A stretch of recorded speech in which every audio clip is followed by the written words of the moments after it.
Hello and welcome to the OK Takes podcast. I am Matt, and as always, I'm joined by my fellow capo, Edward. As of 8:48 p.m. West Coast time, it appears that Aaron Rodgers still owns the Bears. Yeah. Um, this was what you got to feel bad for the Bears because I feel like they were in the game until they weren't, like they were in it for a good chunk. Mm-hmm. There was the second quarter chunk. That was what a good chunk means. And it was a fun chunk. It was a great chunk, but it was a chunk nonetheless. Yeah, here's an interesting stat about the second quarter. It was the first time in the history of complete NFL scoring data, so since 1925, that there were 5 touchdowns of 35 or more yards in a single quarter. It was electric. I mean, it was back to back, back to back, back to back, back to back. Yeah, it was awesome. It was so awesome. Because we had the insane bombs from Justin Fields, and then we also had the pick six, and then we also had the punt return touchdown, the 97-yarder. And that whole time, see, that's where we're at with punt return touchdowns and just how insane it feels like penalties are, that I couldn't even join it because I'm waiting for the penalty. I'm waiting for like the yellow flag bug to pop up. That's how I feel watching any kind of big play, kick return, punt return. I'm just waiting. I'm waiting for the refs to step in and ruin it. Mm-hmm. Mm-hmm. But yeah, none, like you said, it was electric. Yeah. I mean, 97-yard punt return. There was a pick six. I mean, Justin Fields was airing it out to Damiere Byrd and Jakeem Grant. And like Devontae Adams was catching bombs. It was just like nonstop. I feel like I couldn't even have a chance to breathe. Mm-hmm. And then it all ended. Oh, also, shout out to Jakeem Grant. I love short guys because every time I see a short, fast guy that's like getting it done on special teams and then back on offense, I just think of Darren Sproles. Yeah. You got to love a short king like that. Mm-hmm. There's always a couple guys in the Bears have one of them, Tariq Cohen, but there's always a couple short guys that you see him run punts back and then take screen passes and short passes for big bombs. Like, I like to see that just because it reminds you of Darren Sproles. There is no more nostalgic player than Darren Sproles. Yeah, love Darren Sproles, especially when he was on the Saints. Loved his time on the Saints. And I had no affiliation to him, but he was fun to watch. I love Darren Sproles. Yeah, he's awesome. Mm-hmm. Yeah. Back to the game. It's clear that no matter what, as long as Aaron Rodgers is in green, he will still fuck your life up, Packers fans. So this is in career matchups versus the Bears. He's 22-5. He's a 67% completion rate, and he has 6,500 total pass yards. And he's 61 touchdowns, 10 interceptions. He's just on your head. He's on your head. He's in your head. He owns your head. Yeah, it's just one of those teams where he performs better. I mean, and this is across all sports. There's always certain teams where certain players kind of amp it up a little bit. And it seems like this is it for Aaron Rodgers. And you have to feel bad for the Bears because you want to beat him more than any other quarterback in the league. And the Bears, we've known for some time they're out of the hunt. Now I'm pretty sure they're officially out of the hunt. But this meant a lot. Like, we had the Robert Quinn doing the discount double check on his head beginning of the game. So you could tell that this game meant extra. Yeah. And, interdivision rivalry, always means a lot. And then when you have as electric of a second quarter, I guarantee you Bears fans were feeling really good. And then the second half happened. Well, and then the second half happened, and you realize why this guy has owned your franchise. But I will say, kudos to the Bears for not playing well in the second half, because now we don't have to worry about the narrative that the Bears are fighting for Matt Nagy to keep his job. So it was a good thing that you were bad. Yeah, I mean, and what was it that they were talking about on the broadcast, that the Bears have never fired a coach in the middle of a season? Yeah, never. So, I mean, I think it's safe to say that Nagy will finish out the year and then they'll probably let go of him.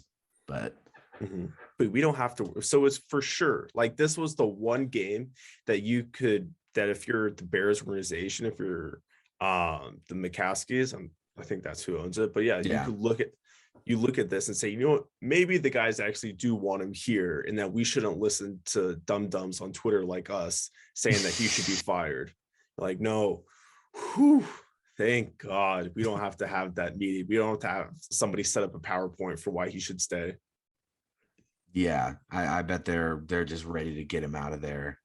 And even like he's been to the playoffs like what, twice, lost both times. Now he's 4-9, young quarterback, but it's time to move on. I think we've all known that for a while now. No, it's for sure time to move on, but you do have things there. Justin Fields was fine, 18 of 33 with 220 total yards. 3 turnovers, one of them was in garbage time, doesn't really count. It was just a throw up pick at the end.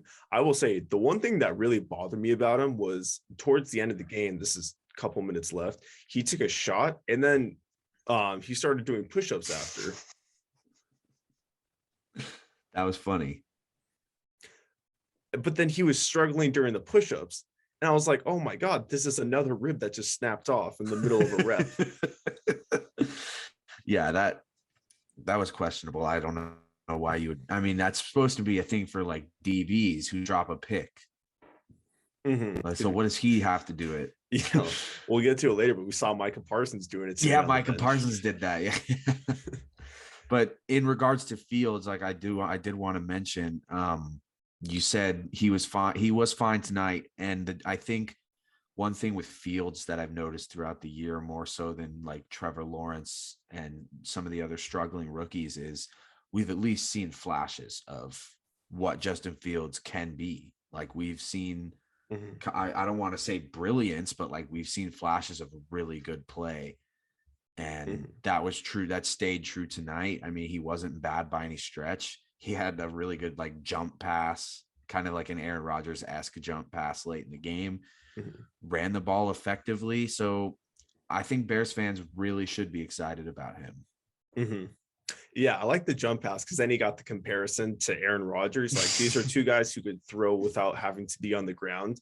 If that's to look forward to. He just kind of reminds me of a Kyler when you're waiting for Kyler to whip out the can of whoop ass, to unleash the can of whoop ass. Yeah, definitely. That's what I'm looking for from Justin Fields. Like, I know you could be Kyler. Maybe you're just a little bit stronger and a little bit more hefty, but there is Kyler in you, I feel like. Definitely. I'm right there with you. He has the cannon, he has the wheels, he could turn broken plays into 15 yards. Like we saw that multiple times. Yeah.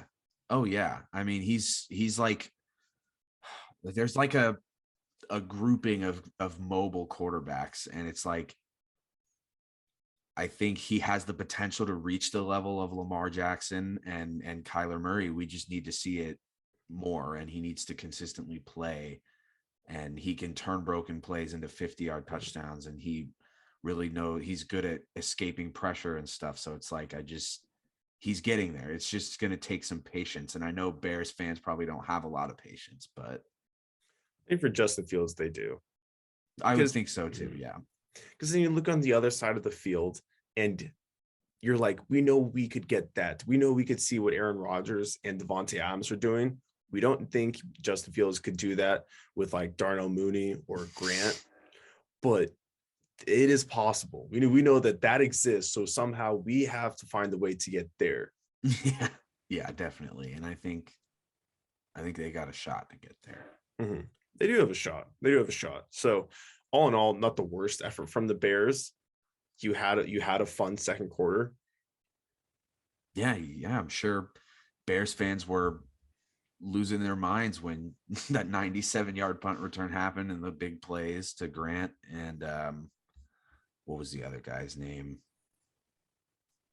Demir Bird. Yeah. I'm sure they loved those plays, as they should. Enjoy it while it's happening, because it didn't happen for long. No. And then, well, also, I feel bad for Bears fans for another reason, is for the onsides at the end. The game was blown, Oh, and obviously we knew they were going to lose. But I'm sorry, you should be able to return an onside. It is so goddamn lame to say, "Oh no, it's down there." When have we ever seen an onside? Okay, well, I take it back. We saw 3 today, but for the most part, we never see it happen. Make it fun, please. yeah. I don't understand that rule of why you can't advance an onside kick. But I mean, and you say the game was over. If they run that in 2-point conversion, it's a 7-point game. All of a sudden, it's over. But if the Bears recover another onside kick, like they've got a chance to tie it. So I don't understand why that's a thing. That should not be a rule. I guess if it happens once, it can happen twice. Exactly. Stranger things have happened. Mm-hmm. Yeah, just bullshit on that. That's Just stupid. a weird rule. Just a weird rule. Same thing with muff punts.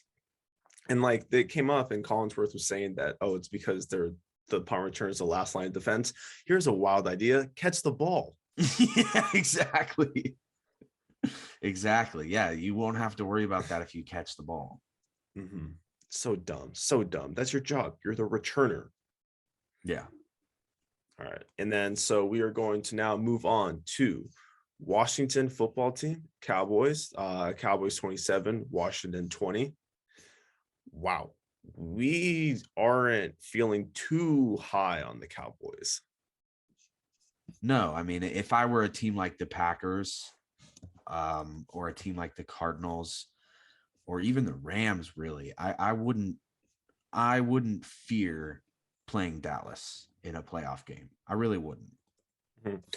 Because we see that even if the Cowboys are ahead and you're trailing by, let's say, 15 to 18 points, somewhere in the range of like about 2 touchdowns ish, you could come back because we see that the Cowboys have no run game. Yeah, I mean, I don't know what's happened to Zeke, but I think it's officially like panic button mode for Zeke. If I'm a Cowboys fan, I don't know. I would be really fed up with Zeke and the way he's played. Mm-hmm. You're fed up, but then you're also scratching your head the whole time because you wonder if there's like a behind the scenes thing because there isn't really any reports about any bickering back and forth between Zeke and Mike McCarthy or Kellen Moore. There isn't much. We just see the result. We don't really know the process of thinking behind the result, but there's clear that something isn't there. Exactly. Something is missing from what he had in his first few years in the league. And I don't know what it is. And it's not like he's having an awful year. He still has 765 rushing yards. But comparing how he's been this year to like his rookie year, he had 1,600 yards. Mhm. 2018, he had 1,400 yards, then 1,300 yards in 2019. So it's like, how did he go from being one of the best running backs in the game to like, what do you have, 45 yards today, I think? Yeah, so he ended today with 45 rushing yards.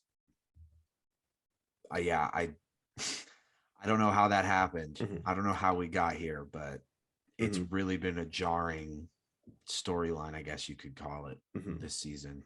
Because this was very important because of the whole story, and there's a lot to get to with this game because it did go into overtime, or excuse me, it was almost went into overtime, crazy ending, but it's because all the Cowboys had to do was run the ball at the end, and it's ball game because the Cowboys went into the second half up 24-0. But then following that, they couldn't put drives together. And they didn't have a single drive go for more than 3.5 minutes. So now you're giving the football team tons of opportunities to work with. So you're looking at this game and you forget how good the Cowboys defense was. That's what I think is the biggest fuck you to like fuck you from Cowboys fans to Zeke is that now we're talking about you instead of Micah Parsons. Yeah, I mean, this Cowboys defense has 2 defensive player of the year candidates on it. Mhm. Diggs in the secondary and Micah Parsons linebacker. Like those two, you could argue those two and Myles Garrett are probably the 3 front runners right now, right? I mean, it has to be up there. The problem is Diggs stock did dip after the insane mossing. He was the took candy from baby today. He was the victim of that. Yeah, Sims kind of disrespected him. Not gonna lie. It was the one play that Washington fans could hold on to from today, because you have the Taylor Heineke literally pointing, and you're like, oh shit, something crazy is gonna happen. As soon as you get him like full arm extended, point, go long, chuck it, just recess football. Just yeah, it's an awesome play. But I mean, Micah Parsons is just back to him. He's just all over the field at all times. Mhm. I was said it last episode. I think he just has extra limbs. There's no reason why somebody should cover as much as the field as he does in the shortest amount of time. Yeah, it's like he has clones on the field. There's like 4 different Micah Parsons on the field at all times. You know what it honestly feels like? You know the commercial with Aaron Donald, Which one? the one with the Microsoft Surface Pro, I think. yeah, yeah. And he's invisible and he just comes out at random times. That's what Micah Parsons plays. Like, exactly. Yeah, that is. Yeah, he's incredible, and he's a rookie. and that's the scariest part, is that we're gonna have a little bit of Fred Lynn action, little rookie of the year. So little Roy and Depoy. Yeah, it wouldn't shock me, and he's deserving of it too. Because the biggest play of the game, and I think is the biggest play of the game, is the forced fumble he had on Taylor Heineke beginning, because that was a 4th and 3 situation. I mean, granted, it was early on, but still, who knows what happens if Washington converts. But Cowboys get the ball right there, and not only do they get the ball, but he runs it back in for a touchdown. Yeah, the Cowboys defense was really Or on excuse me, lock. he did not run it back in. Recovered, but he didn't run it back in. Right, yeah. I was really on lock today. Didn't they also have a pick six? I think Yeah, they also Randall had a pick Gregory. six as well. Yeah. So they were kind of just ball hawks all over the field. Really put Washington in a chokehold. It looked like in the first half. They were up 24-0. Then to only score 3 points in the second half. Yeah. And just going back to Zeke, one last comment I had on that is, you know how bad it was? I was starting to get confused. I was like, why is Corey Clement out there? Is that like every time Corey Clement took a snap, I thought it was Zeke. Well, yeah, and I mean they didn't have Pollard, but that's no excuse for their lack of efficient rushing today. They should have been able. They should be better.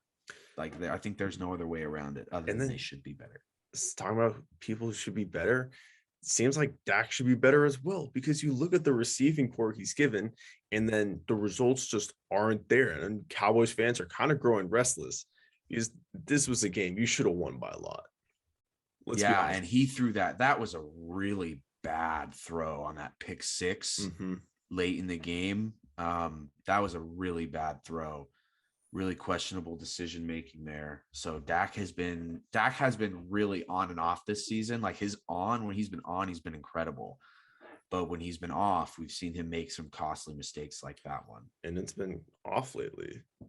Yeah. Here's the thing. You're playing a team where the court or Taylor Heineke in the first half. So I would like to nominate him or name an award after him called the Heineke half, where Taylor Heineke's QBR in the first half was 4.9. Okay. How do you not put up more points or at least win by a more convincing fashion when the opposing quarterback put up a 4.9 quarterback rating in the first half? They should have been up by 30, realistically. Because the Washington football team was playing hot potato back with them. Yeah. I mean, I think the Heineke mania was kind of a little swept up by his performance against Tampa Bay and just in the playoffs and down the stretch last year. And I think it's starting to wear off a bit, but it was fun though, because he'll do the thing where he goes Superman at the pylon and he has racked together 4 or 5 wins in a row. I was like, and I was looking forward to watching him. I was like, okay, this is going to be sweet. It's like Jameis, but who still is blind and has tattoos. Yeah, Heineke, he's fun at times, but I think we may be headed for the end of Heineke mania. Maybe he needs LASIK. Jameis got LASIK and that helped. Yeah. There were some passes where I didn't know who he was throwing to. Yeah, LASIK wouldn't hurt. Mhm. But at the end of the day, if you're the Cowboys, you have to realize that you're not going to be able to get stupid Kyle Allen fumbles to end the game. Like you just won't get those kind of fumbles like they did from Kyle Allen at the end Mhm. to decide things when you need a big stop.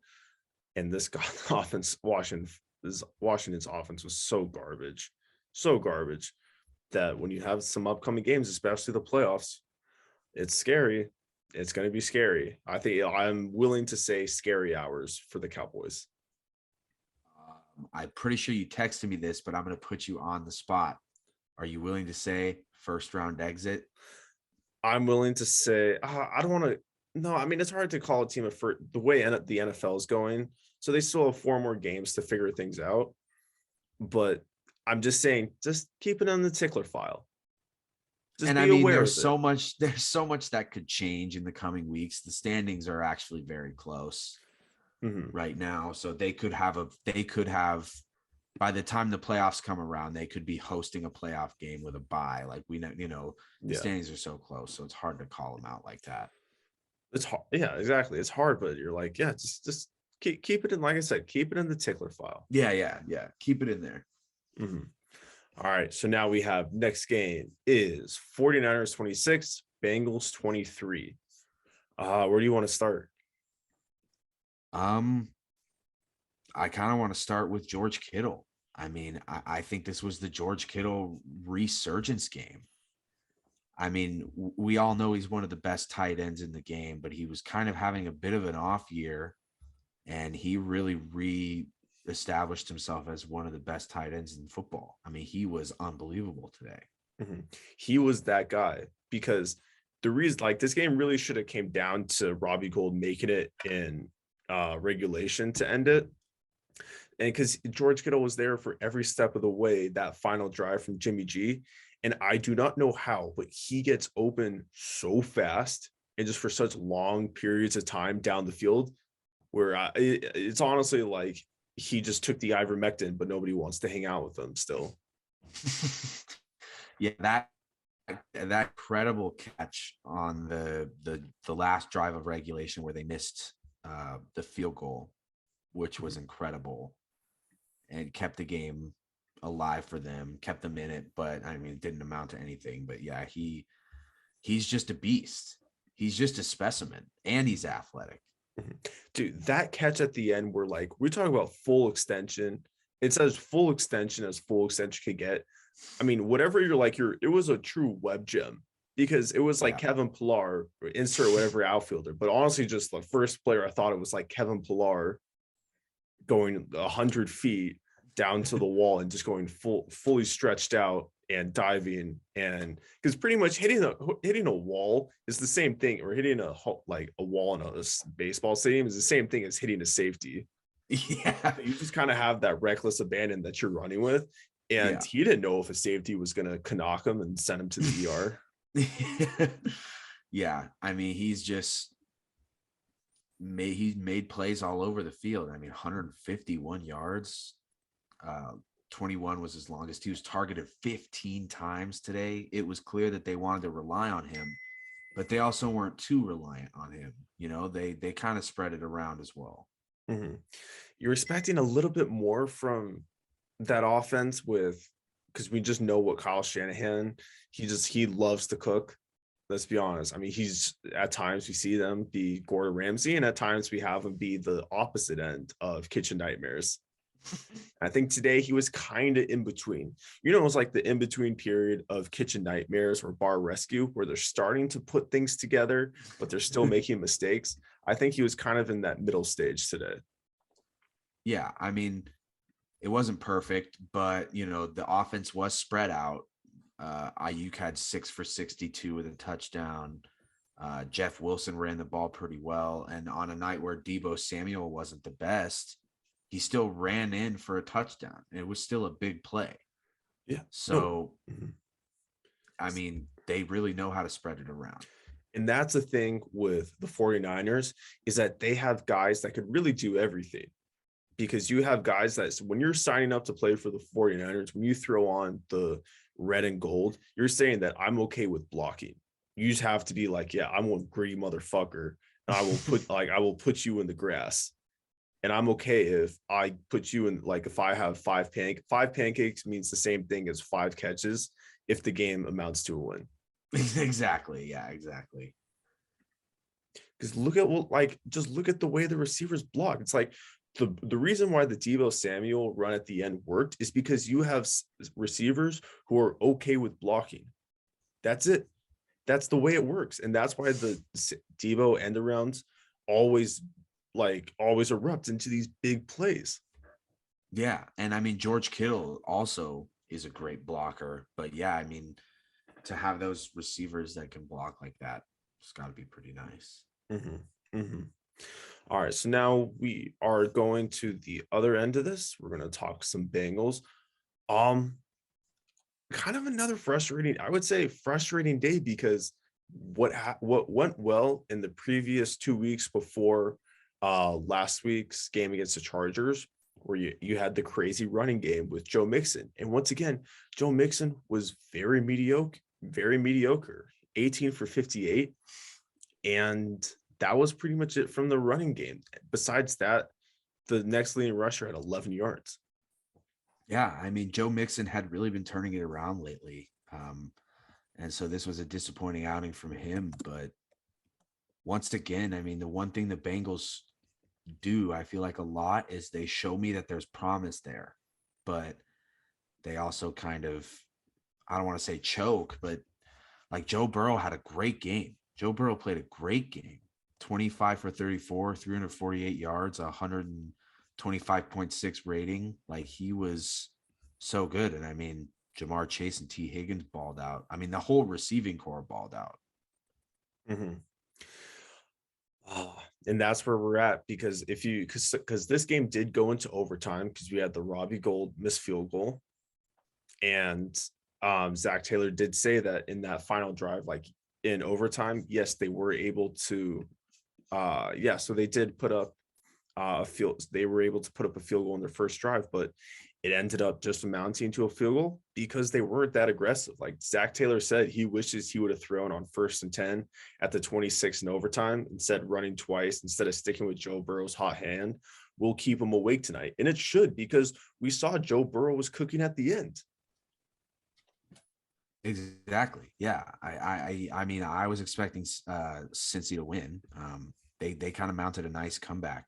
San Francisco was in control for the most part of the game, and then Burrow and the Bengals offense started clicking in the fourth. Burrow started to sling it in the fourth. He was, especially later on in their last touchdown drive, he was dropping some beautiful balls to his receivers. Mm-hmm. So yeah, I think Bengals missed an opportunity here.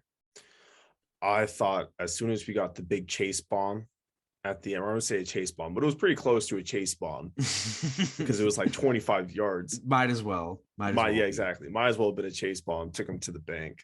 We were like, yeah, okay, this is it. Now we're going to finally see them start opening up the playbook and start getting really aggressive.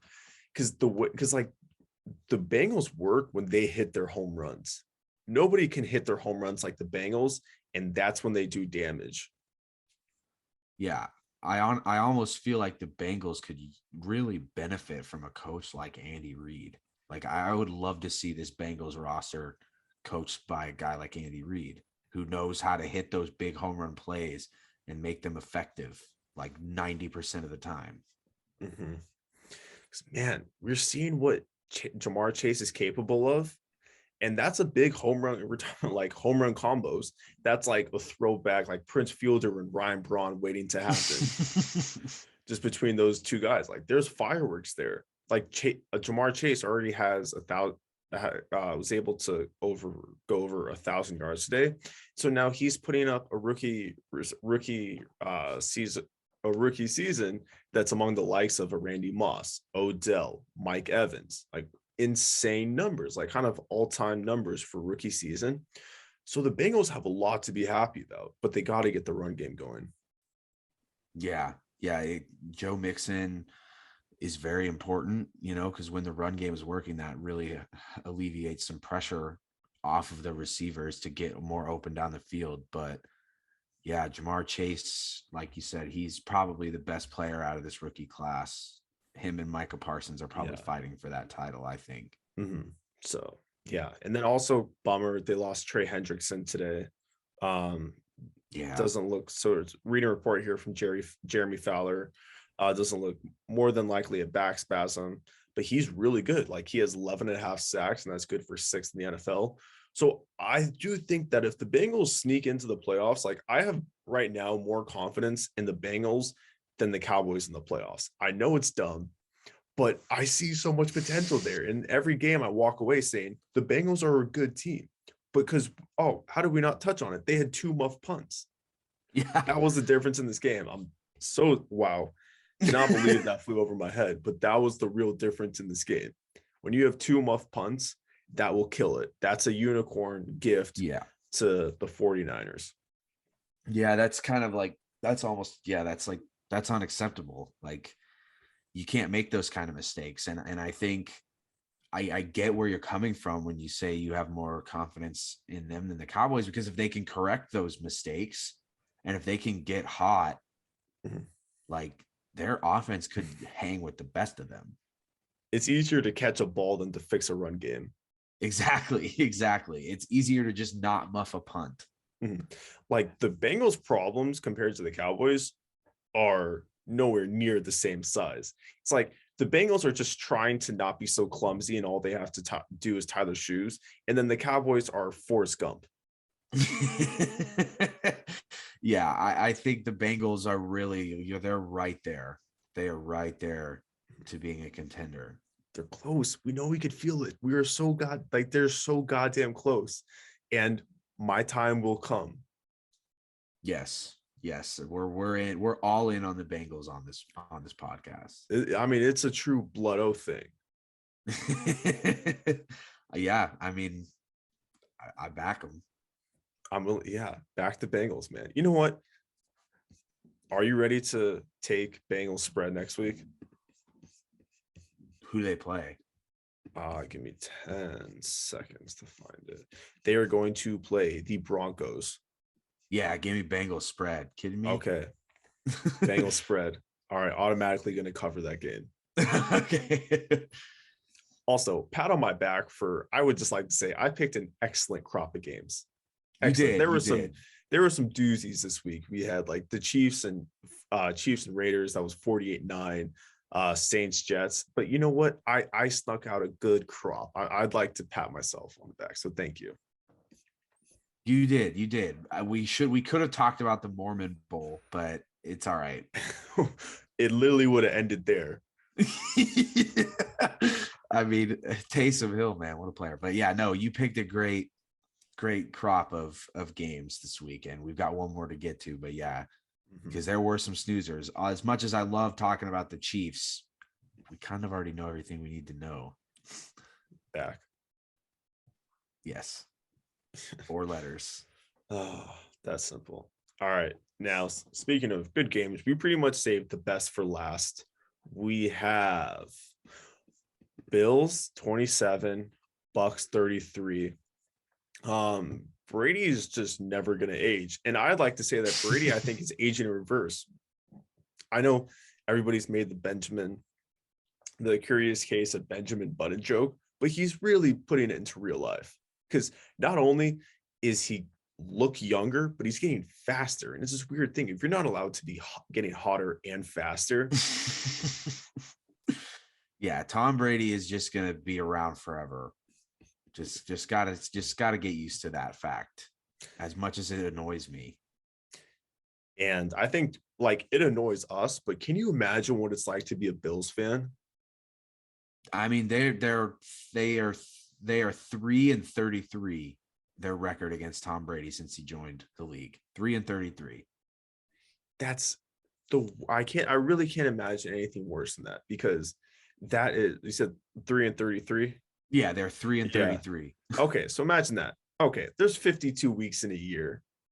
Imagine half of a year is just dedicated to waking up motherfucking Tom Brady Monday morning. First thing you do, eyes pop up, wipe the cold out your eye. Fuck you, Tom Brady. Over half of your year, over half of your Mondays, you spend waking up just like, oh, Tom fucking Brady. See, the Bears have it kind of bad with Aaron Rodgers, but they were able to get eased into it with Brett Favre. Yeah. There's nothing recursing Tom Brady. It's just that you just got that effect, and it will never leave. It will never leave you. No, and like, I don't understand how he stays so good. Like, I hate Tom Brady. I hate Tom Brady and I hate Alabama. Like, they just will never go away. Mm-hmm. Yeah, Tom Brady has become like this big brother figure where just Tom Brady is watching you for the entire NFL, no matter what. He is the one that makes the world go round, or he is the one that not even make the world go round. He tells the world to go round, and he tells the people inside the world what to do. And he tells the weather whether to be sunny or overcast. I hate it so much. Because this is the thing, is that this was supposed to be the game where we finally see that the Bills could come back, because this was all Bucs truly until the second half, and really kind of till the end of the third quarter. Because we're just like, because the thing with Tom Brady is that he gets into your head, because Sean McDermott, and we know this because Sean McDermott, Bills head coach, did not run a single run play until the second half. Yeah, they used the reverse strategy that the Patriots used against them last Monday, where they just didn't even throw. They just ran the ball every time. Sean McDermott was like, okay, I'm going to take that and flip it. I'm going to throw every play, and we're not even going to try to run the ball. It was like Rain Man's evil brother, Insane Man. Yeah, it's like, I don't understand what was going through his head. Josh Allen, never run it. Josh Allen, never run it. Might work. Never run it. Might work. And when Josh Allen started to run the ball himself, good things happened. But then we also see when we have Devin Singletary run it, good things happen as well. Yeah. Like, he had a couple big bursts. He ended up with 4 carries for 52 yards, 13 goddamn yards per carry. Holy shit. But then you go to it too late. And yes, it was electric because the game went to overtime, but there was too much ground to make up. Yeah, they didn't. I mean, although I'm not going to lie, when they sent it to overtime and won the coin toss, I was all in. I thought they were going to march down the field and win the game, because Josh Allen and the Bills had all the momentum. They outscored the Bucs 17-3 in the fourth quarter. Like, I was fully ready to declare the Bills winners of this game. Mm-hmm. Oh, and it felt like that because I thought it was going to be a classic case of a hungry dog runs faster, because there was some plays here and there where the Bucs D line would have caught up to Josh Allen when he starts to scramble outside, that they would have met him either behind the backfield or he would have got 1 to 2 yards, but then he was taking them on like a 3rd and 4. I specifically remember where he took it for like 6 yards for a first down, those plays like that. And then, like, I remember another scenario where Gronk wasn't able to kick out as fast on a screen to a wide receiver, where he got there late and it ended up in a blown play. Yeah. So it's like, yes, the Bills were in this. Yeah, they were very much in this game. And you've got to think, if they had played better in the first half, what this game could have been. All you had to do is run the ball. It really was just that simple. You just had to run the ball, establish something. I think they were one of like 3 teams of all time to go entire half without handing the ball off. That's and it's crazy. Not like they were getting good results. I think that's the part that will kill Sean McDermott and start to make the fans turn on him. Is that it's one thing if the Bills were putting up numbers, like if they leave the first half with at least 2 touchdowns, you're like, okay, that was very strange, but it kind of worked. No, it didn't work at all. Yeah. I think the moral of this episode is establish a run game. Like we've talked about it with every game, except for the Bears Packers. Like run game matters. And dude, this is Buffalo for crying out loud. And this is Bills Mafia. I don't think there's a fan base that wants to see you pound people's face mask in over and over than them. No, there isn't. It's probably the largest fan base America has to offer, not in a amount of not population, but in mass, strictly body mass. Yeah, definitely the biggest. If there was any fan base who would not have gone blown away by the wind last Monday night, it was them. Yeah, nope, no chance. Like you have maybe the Chargers fan base or the Rams fan base, they probably would have had to stay there in Buffalo with a bowling ball. Yeah. Bills Mafia, no, they're not going anywhere. This is their identity, is doing crazy, wild shit. And we just didn't. It was too little, too late. And you leave the game in the hands of Tom Brady, and he will make you, no matter what, he'll make you pay, no matter what. Yeah. And I think the craziest part about this whole game, speaking on like for the Bucs side, is the game-winning catch was a 58-yard bomb to Rashad Perriman, which was his first target in the goddamn game. Yeah. That's just so Tom Brady.